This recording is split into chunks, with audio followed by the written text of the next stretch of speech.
Trump gives Kim Jong-un a new incentive to make a nuclear deal, a visit to the White House for talks.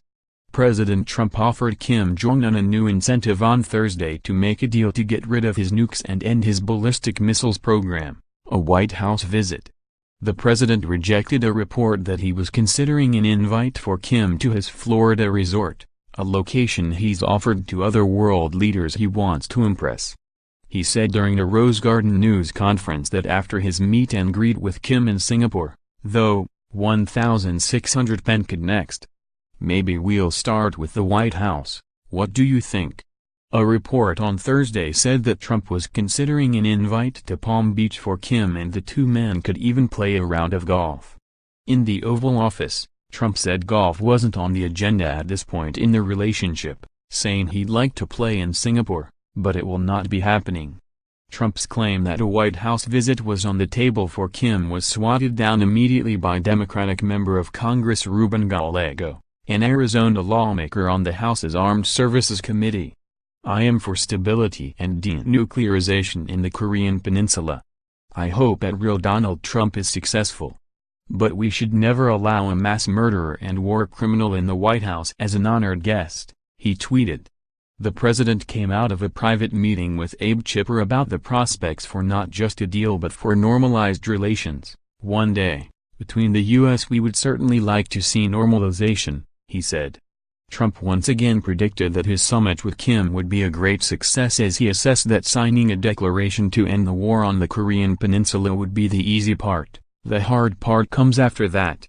If the meeting is not a success, he told reporters, he'll leave the negotiating table, although he hopes it will not be necessary. I did it once before, he said of an earlier cancellation. You have to be able to walk away. He could not say what exactly would cause him to huff out in a storm. Trump is flying to Singapore from Canada this weekend, where he will attend the G7 summit. Despite having back-to-back engagements, he told reporters in the Oval Office that he feels prepared for his summit with Kim. I think I'm very well prepared. I don't think I have to prepare very much. It's about the attitude. It's about willingness to get things done, he said Thursday in the Oval Office. But I think I've been preparing for the summit for a long time. As has the other side. They've been preparing for a long time, also.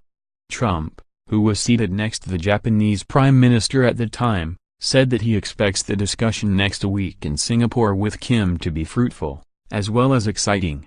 I think we're gonna get to know a lot of people that our country never got to know. This is something that should have been handled many years ago by other presidents, he said. It shouldn't be handled now, it should have been handled years ago. But it is being handled now, and I'll take care of it. The Trump administration is saddling up for a whirlwind summit in Singapore that could extend beyond an initial day of talks if the U.S. president and the reclusive dictator of North Korea hit it off. President Trump is due to return to the United States next Wednesday after a day of conversations with Kim Jong-un and his government that the first-term president says will hopefully be the start of something big between the two countries. The details of the summit were still being hashed out on Thursday as Trump readied himself for a White House visit from Japanese Prime Minister Shinzo Abe and 2 days of talks with leaders of the world's largest economies and at the G7 summit in Canada. Abe indicated he'd try to keep the conversation on security, postponing a fight over Trump's worldwide steel and aluminum tariffs. I want to make sure to be on the same page with President Trump ahead of the first ever U.S. North Korea summit, Abe told reporters ahead of his trip, so we can push forward nuclear and missile issues, and most importantly the abduction problem, and make for a successful summit.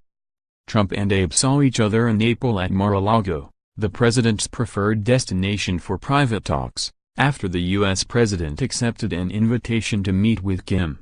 Twice since taking office Trump has hosted Abe at his Florida estate. Once last year he invited China's Xi Jinping down, as well.